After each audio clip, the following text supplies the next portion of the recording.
Well, good morning. Yesterday at Dover Air Force Base, President Trump, the chairman, and I stood in solemn silence as heroes came home. Flag-draped caskets, we honored them. We grieved with their families, and we listened.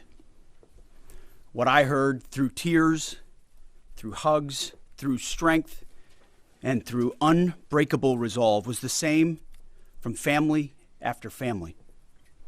They said, finish this. Honor their sacrifice. Do not waver. Do not stop until the job is done. My response, along with that of the president, was simple. Of course, we will finish this. We will honor their sacrifice. Their sacrifice only steals our commitment. I wear this bracelet. Staff Sergeant Jorge Oliveira, he was one of my sergeants, or one of my specialists in Guantanamo Bay. He deployed later to Afghanistan, where he was killed on 19 October 2011. Killed 10 years after 9/11, 15 years ago. He was one of the 1%, the best of America. Not just a guardsman, but a law enforcement officer back home and a family man. I remember him every day, just like so many other men and women of our generation and previous generations who wear bracelets like this. Just as we will always remember those lost in this conflict. Their names are now etched into our mission and into the soul of a grateful nation. I stand here today speaking to you, the American people, not through filters, not through reporters, not through cable news spin. A dishonest and anti-Trump press will stop at nothing. We know this at this point. To downplay progress, amplify every cost, and call into question every step. Sadly, TDS is in their DNA. They want President Trump to fail. But you, the American people, know better. Yes, there are reporters in front of me, but they are not our audience today.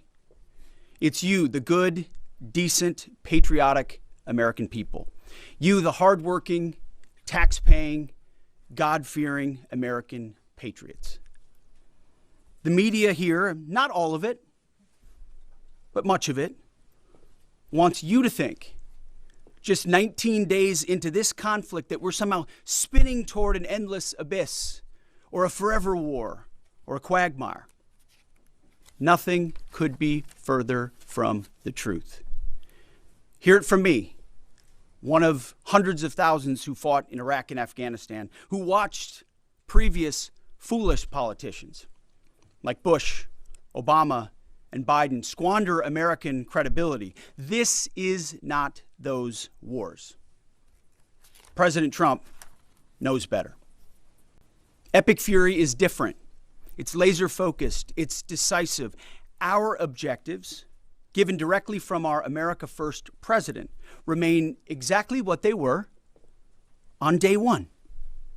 These are not the media's objectives, not Iran's objectives, not new objectives, our objectives. Unchanged, on target, and on plan. Destroy missiles, launchers, and Iran's defense industrial base so they cannot rebuild. Destroy their navy, and Iran never gets a nuclear weapon. Our objectives from day one.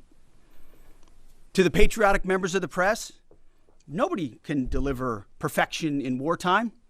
This building knows that more than anyone. But report the reality.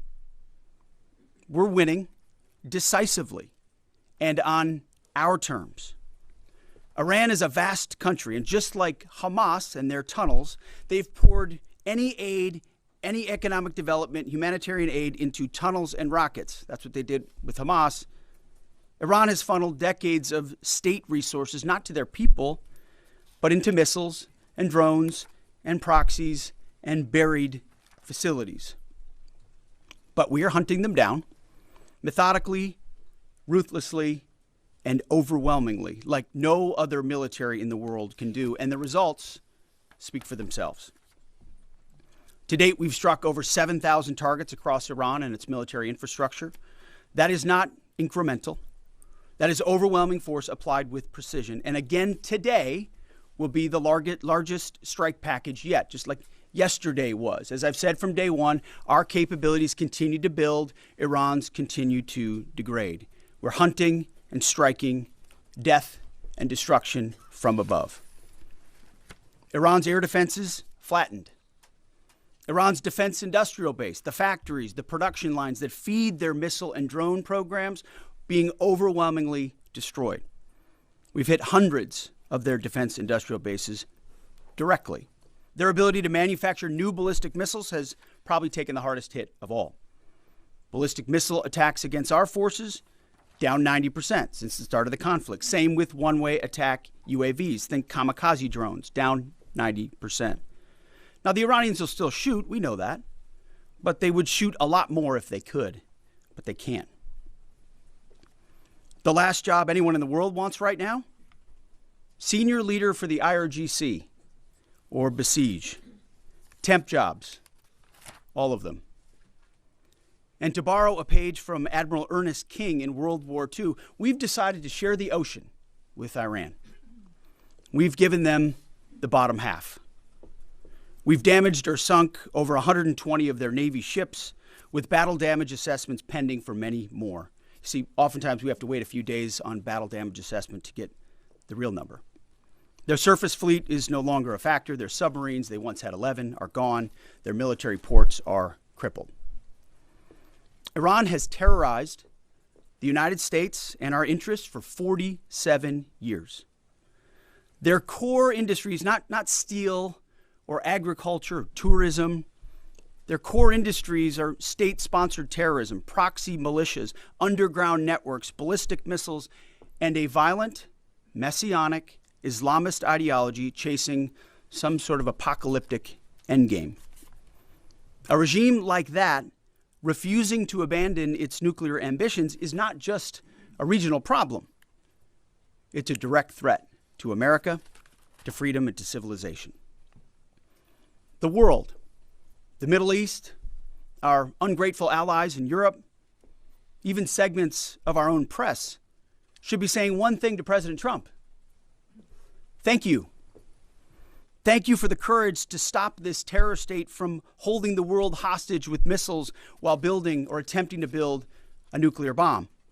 Thank you for doing the work of the free world. Yesterday's ceremony reminded us why we fight.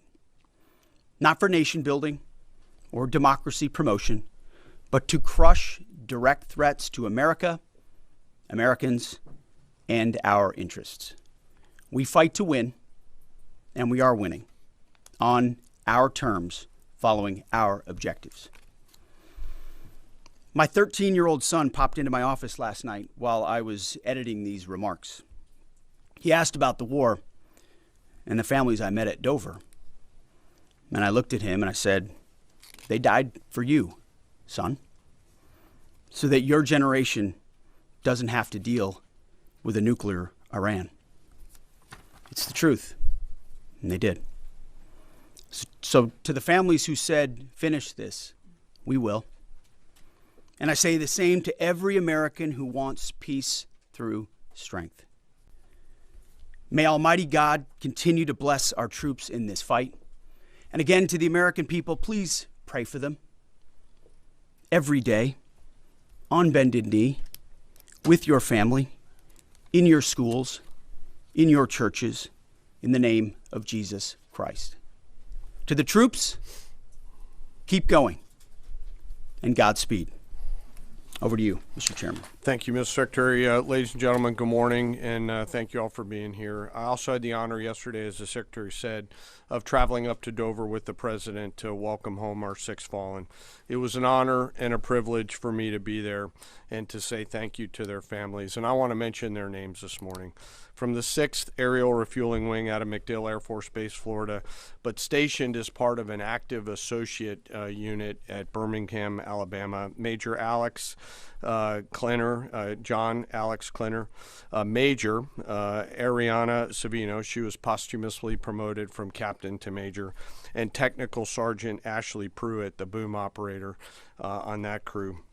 From the 121st Aerial Fueling Ring, Ohio Air National Guard out of Rickenbacker Air National Guard Base in Columbus, Ohio, Captain Seth Koval, Captain Curtis Ankt, and now Master Sergeant Tyler Simmons, who was also promoted in the boom operator on that crew.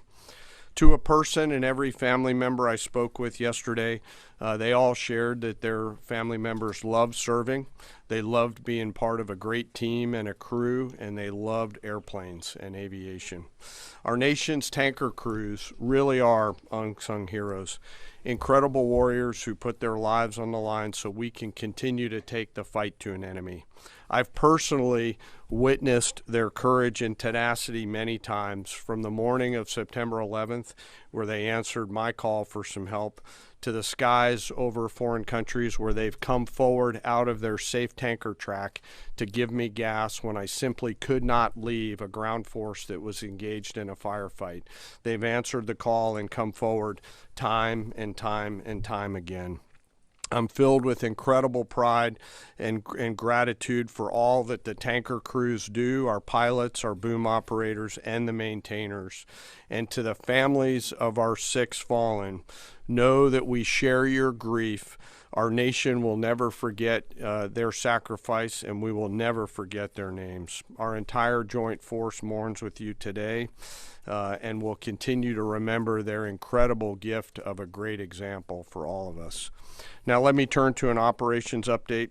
U.S. CENTCOM remains on plan to achieve our military objectives and remain unrelenting in our pursuit of Iranian missile capabilities, UAV capabilities, and their Navy, and as the Secretary said, their industrial base. Each day we continue to attack deeper into Iranian territory. As reported by U.S. Central Command yesterday, the U.S. military dropped 5,000-pound penetrator weapons into underground storage facilities, storing coastal defense cruise missiles and other support equipment. These weapons are bespokely designed to get through concrete and/or rocks and function after penetrating those barriers. We continue to hunt and kill mine storage facilities and naval ammunition depots. We continue to hunt and kill afloat assets, including more than 120 vessels and 44 mine layers, and the pressure will continue. We're flying further to the east now and penetrating deeper into Iranian airspace to hunt and kill one-way attack garrisons, destroying Iran's ability to project power outside of its borders. The A-10 Warthog is now in the fight across the southern flank and is hunting and killing fast attack watercraft in the Straits of Hormuz. In addition, AH-64 Apaches have joined the fight on the southern flank, and they continue to work on the southern side, and that includes some of our allies who are using Apaches to handle one-way attack drones. In Iraq, AH-64s have been striking against Iranian-aligned militia groups to make sure that we suppress any threat in Iraq against U.S. forces or U.S. interests. And we remain focused on pursuit of any platform that Iran could field to harm Americans or our partners. Last Friday, Admiral Cooper and the CENTCOM team conducted precision strikes against more than 90 targets on Karg Island, which included all of their military-only infrastructure, which included air defenses, naval base, mine storage, and deployment facilities. And as the Secretary mentioned, we continue to strike against Iran's defense industrial base and will continue to do so. Today, I want to continue my theme of talking about members of our incredible joint force.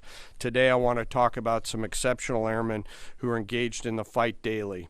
United States Air Force, Air Force Reserve, and Air National Guard crews within our bomber force. The B-1s, B-2s, and B-52s, and the airmen on the ground who maintain and load these weapon systems. They are the backbone of America's long-range strike capability, and their contributions to Epic Fury have been decisive. assigned to STRATCOM under Admiral Rich Carrell and supported by TRANSCOM, the tanker force that we've talked about, under the command of General Randall Reed. Every mission is designed to achieve overwhelming outcomes on behalf of the United States and our allies. Last weekend, I had the chance to go out and see some of our deployed bomber forces, the B-1 and B-52 crews, and I had a chance to sit down with some young aviators and maintainers and ask them, how do you feel? Tell me about your typical day. And these are crews comprised of between 2 and 5 airmen, 2 on the B-2s, 5 on the B-52s, and 4 in the B-1s out there.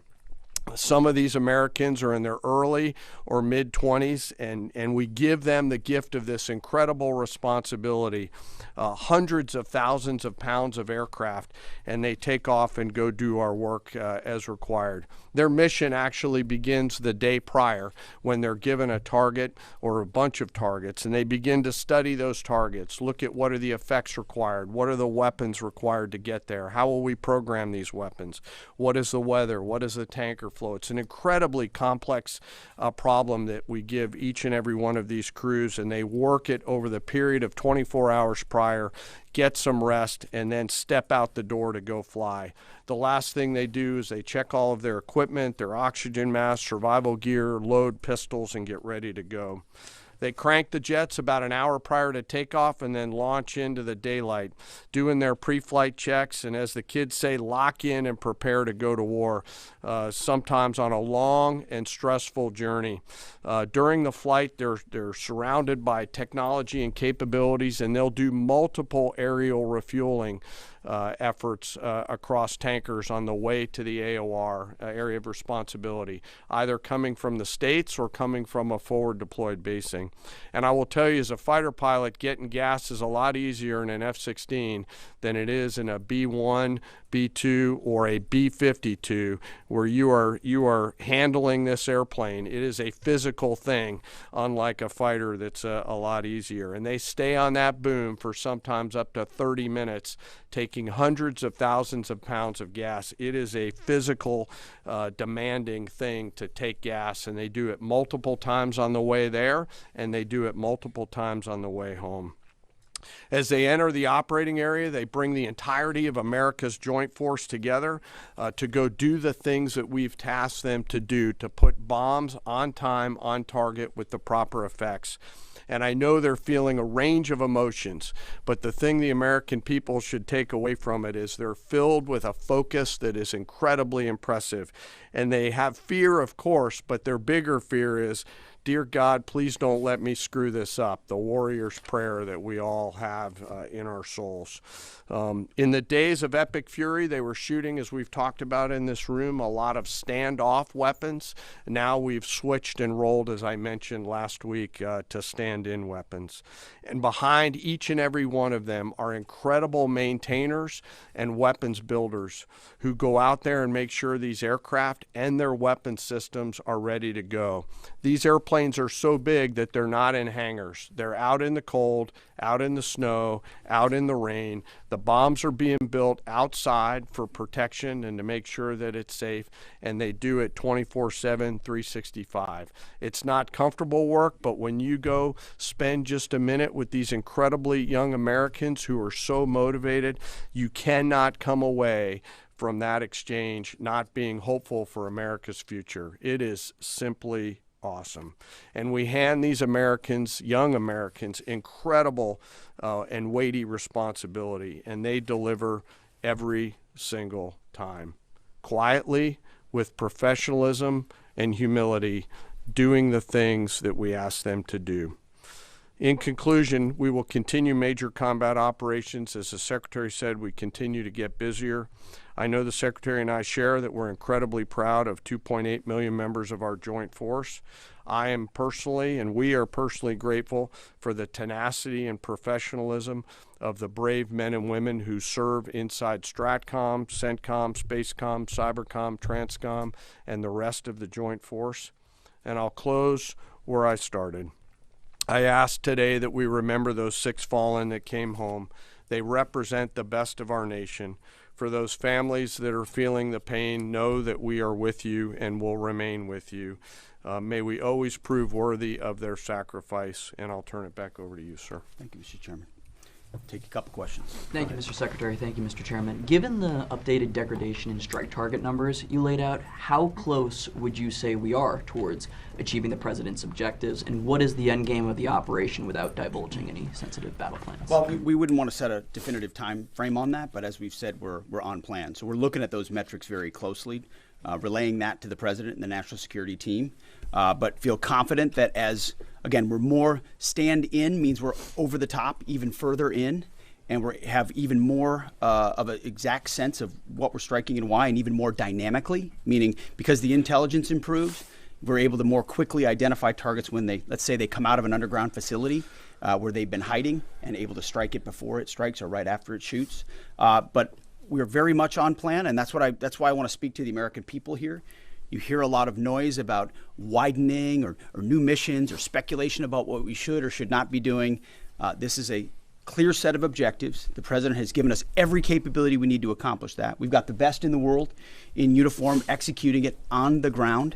They believe in and are invested in this mission, and it will be at the President's choosing, ultimately, where we say, hey, we've achieved what we need to on behalf of the American people to ensure our security. So no time set on that, but we're very much on track. Absolutely. Yes, right here. Good morning, Mr. Secretary. David Zier, Real America's Voice News. What countries have been the most cooperative with us, including the Gulf states, as Europe hedges? And I also wanted to ask you, the internet blackouts by the regime, it's been shut down for weeks. Is the U.S. military playing a role in fighting against the regime, blocking VPN networks and satellites and other things? Is there a role for the U.S. military there? Obviously, on the allies and partners side, Israel from day one has been an incredible and capable partner, willing and able. There's nothing like capabilities and partners that are able to use them.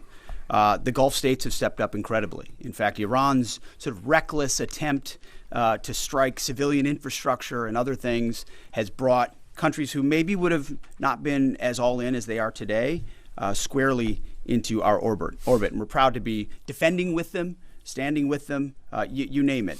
UAE, Qatar, Bahrain, Kuwait, Saudi Arabia, and others who have been right there. And we're grateful for that kind of support. As far as the internet, we're watching the regime try to tighten its grip as much as possible. And we're obviously taking countermeasures, many of which we can't talk about here, to ensure that messaging is delivered, not just to the Iranian people writ large, but to the right audiences, certain audiences that need to hear certain things about what their fate might look like or what their choices are. So even though that regime is trying really hard to ensure the world can't see, right? They want to put out fake AI-generated images, which, by the way, sometimes our press happens to fall for, like the Abraham Lincoln on fire and turning around. These AI-generated images are meant to make it look like something's happening when the exact opposite is. So they make up fake reports and fake images to lie to their own people to try to make it. But even then, their own people can barely receive a lot of those messages and communicate because of the blackout that they've imposed upon them. But we work around that for sure. Thank you, Mr. Secretary. General, overnight, Iran launched missiles across the Gulf. They managed to hit the Saudi oil refinery on the Red Sea. What does it mean that they have that capability now, 3 weeks into the war? And Mr. Secretary, you mentioned civilian infrastructure. Iran seems to be treating U.S. diplomatic outposts, embassies, consulates like they are legitimate hard targets in the region now. What is the Pentagon doing to, I guess, secure those assets, stop those attacks? Absolutely. Thanks for the question on the missile strikes. You know, as we said and have always said clearly, they came into this fight with a lot of weapons. This is why we continue to be as aggressive and assertive as we can against their ballistic missile capability, both their medium-range ballistic missile capability and their short-range missile capability. So we are continuing to hunt and find them and kill them, and we will continue to do so. So they still retain some capability. And we have layered defenses throughout the region that will allow us to protect those. And we're working with our partners across the Gulf region to help them improve any defensive capabilities that they may need. To that point on capabilities, Iran is an energy-rich country, could be, should be. Instead, like so many other places driven by a radical ideology, they've spent that money instead of investing in their people. And that's why you had millions of Iranians protesting, because they felt like their quality of life didn't match what it could be or should be. And what was the Iranian state? There's a reason we call Iran the #1 state sponsor of terrorism, because they took the money they make and they invest it in tunnels, and they invested in missiles, and they invested in launchers and UAVs, and we are destroying and degrading that in historic proportions. But it doesn't mean they won't still have some and try to hold people at issue, which is why we're fighting every single day to continue to compel. And you mentioned embassies and consulates. Unlike previous administrations, we are doubling and tripling down on ensuring that our people, regardless of their Department of War, Department of State, whatever they do, are secure in those facilities. And the best defense is a good offense. And so we're not afraid to go after and kill anybody, and we have a lot of them attempting to target our diplomatic facilities. Iran, we're not surprised that they would indiscriminately target, and we're still seeing that. Jerry. As part of the justification for the war against Iran, the White House has laid out in fairly comprehensive fashion the Iranian regime's 47 years of terrorism aimed at the U.S., including pointing to the IRGC's provision of weapons and EFPs to help kill Americans in Iraq. The Pentagon in 2019 assessed Iran was responsible for the deaths of at least 603 service members in Iraq, but there hasn't been a similar public accounting by Iran's role helping the Taliban in Afghanistan. And that also hasn't been part of the White House's public argument. I was wondering if you could speak to Iran's role in helping the Taliban during the war in Afghanistan. And Chairman, as you and the Secretary eloquently spoke about, 13 U.S. service members have been killed so far during Operation Epic Fury. I was wondering what lessons have been learned from those deaths, both from Iranian strikes, from an aircraft refueling accident. How are those lessons being applied to the current conflict, and how are those lessons going to be applied to a potential conflict in Indo-PACOM? Thank you. Well, thank you for the question. And it's true. In a town that can have a very short memory, President Trump does not. He remembers what this Iranian regime was founded on, what their declaration has been from the beginning: death to America, death to Israel. They've stated that. They've intended to, in every way, try to accomplish that, killing Americans in any theater they can, embassies for quite a long time. In Iraq, that was the deadliest weapon, was the EFP, the explosively formed penetrator. I was there when that tactic and technique started to emerge, and the realization was it wasn't just jihadis putting together 155 rounds daisy-chained. It was an entire state, a country with its apparatus able to mold steel in a way that was specifically designed to penetrate American armor and kill Americans. This was not, maybe we send them a couple of thoughts about how to build a bomb. This was Iran specifically passing technology and wherewithal and personnel into Iraq to kill Americans specifically. I know the number is said to be 600. A lot of us think it's higher than that, given the amount of capability they brought in. So they have been at war with us, whether we acknowledge it or not, for 47 years. The same goes in Afghanistan. Name the Islamist enemy, whether they are Sunni or Shia, because this is a Shia regime, Sunni or Shia, and Iran's been willing to harbor them as long as that group is willing to try to kill Americans.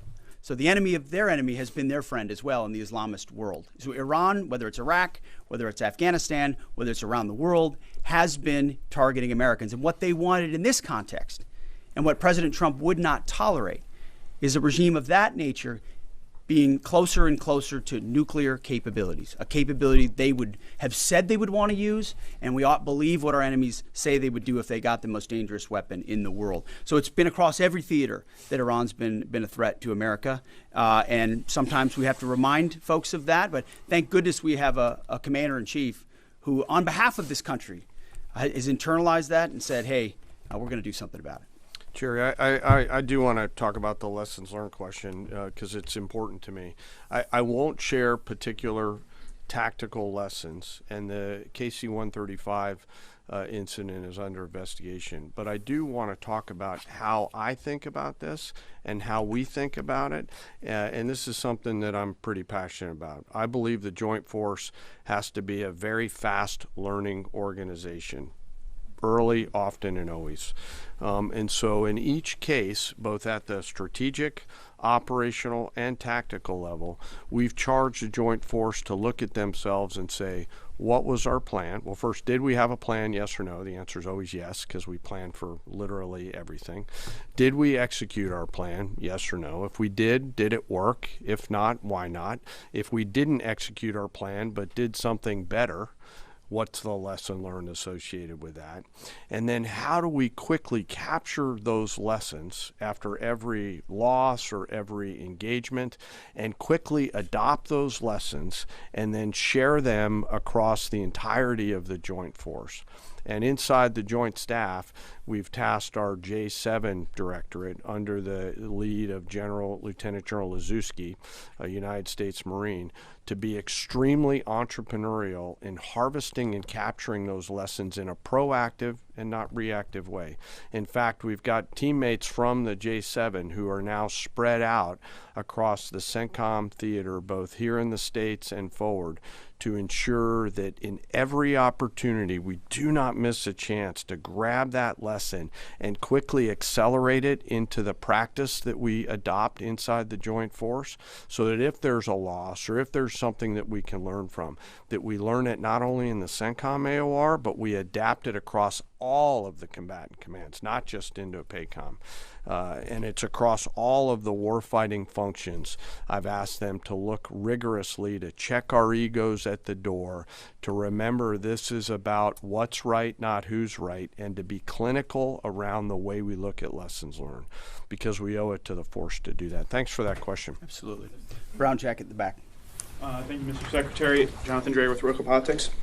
As you said, at the end of this war, Iran will be without a missile or drone capability, a navy, or the ability to make nuclear weapons. Since the largest threat and sponsor of terror in the region will be incapacitated, are there plans to move assets and troops out of the Middle East? I guess in a perfect world, a year after the war has ended, what does the military presence in the Middle East look like compared to before the war? Well, I appreciate the question. I do think when you address a real threat head on, it creates new options on the other side, right? I think what President Trump refuses to do, which too often this town does, is just sit in the status quo. Oh, nobody can do about that. They've got too much capability. What if this happens? What if that happens? He instead says, what's in the interest of the American people? It's going to take some courage. It's going to take some capabilities. We're going to have to gather some forces there in order to do it.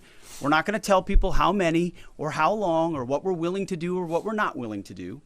But if you do that and do that decisively, then out the other end is a recognition that it opens the aperture of what's possible. I mean, President Trump did the same thing in creating an opportunity for the Abraham Accords. Now you've got a situation where a lot of those countries are coming alongside us, recognizing the threat of Iran. So I think our posture in the future will be based first and foremost on our own national security, power projection, the ability to defend our people and our interests. But no doubt, working alongside our partners, the president will look at what makes the most sense going forward. I appreciate that question. Yes, right here. War crime, is that the policy of the U.S. military now? Thank you, Secretary Nexa. Two questions for you. The Vice President has often emphasized that the goal of this war is to denuclearize Iran while also avoiding a larger quagmire. I know that you touched on this. I'd like you to expand on how do you do that? How do you denuclearize the country while also avoiding this, forever war? And then there was a report last night that the Pentagon asked the White House for $200 billion for Iran war supplemental. Can you confirm this, and can you explain why a package this large is necessary? Well, first of all, none of this would have been possible without Midnight Hammer, without that audacious mission with very clear goals that did obliterate their ability to enrich and the capabilities they have in those facilities. So it created the conditions for Iran to step forward and say, okay, you can reach out and touch us like that in our nuclear ambitions. You can see that we're still trying to do this. Let's make a deal. And the President Trump put our two best folks on it, Steve and Jared, and they worked diligently, earnestly. I watched it to try to pursue that deal. And ultimately, I think the whole time Iran sort of said, well, we'll talk. As we build more missiles and as we build more UAVs and we create this conventional umbrella, so that if we chose to, we could try to reconstitute the program. And sort of naively thinking that President Trump wouldn't do something about it. And that's why, as Secretary Rubio has said, and I've said, it's the conventional umbrella that was growing and growing and growing that was meant to protect that nuclear capability. So you had to address both what happened with Midnight Hammer and what happened with that as well. As far as $200 billion, I think that number could move, obviously. It takes money to kill bad guys. So we're going back to Congress and our folks there to ensure that we're properly funded for what's been done, for what we may have to do in the future, ensure that our ammunition is, everything's refilled, and not just refilled, but above and beyond. I mean, President Trump, as he said, rebuilt the military in his first term, didn't think he'd use it as dynamically in his second, but he had. So thank goodness he did that. And an investment like this is meant to say, hey, we'll replace anything that was spent. And now that we're reviving our defense industrial base and rebuilding the arsenal of freedom and cutting deals like our great deputy secretary here is doing, long lead times on exquisite munitions, we're going to be refilled faster than anyone imagined.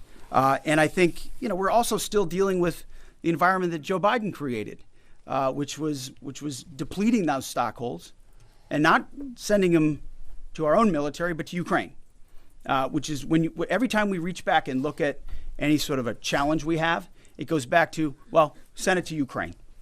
Ultimately, we think this should be these munitions are better spent in our own interests at this point, and this kind of funding bill is going to ensure that we're properly funded going forward.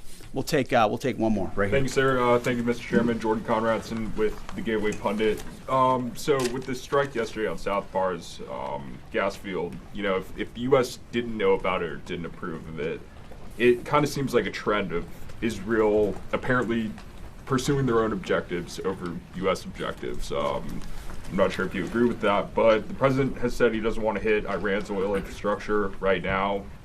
As you said, the U.S. avoided this on Park Island. Oil's nearing $120. Why are we helping Israel prosecute this war if they're going to pursue their own objectives? We hold the cards. We have objectives. Those objectives are clear. We have allies pursuing objectives as well. And the truth speaks for itself. I mean, President Trump was very clear about that. Iran has weaponized energy for decades. Israel clearly sent a warning, and POTUS has made it clear, very clear. Iran knows when you hit Karg Island and you hit military capabilities on Karg Island, which is the only thing we hit, we can hold anything at issue, anything. The United States military controls the fate of that country. Iran has the ability to make the right choices. It should not, going forward, target Arab allies, Arab countries, trying to create the pain that they created themselves. Thank you all very much. Appreciate it. Thank you for your time. Appreciate it.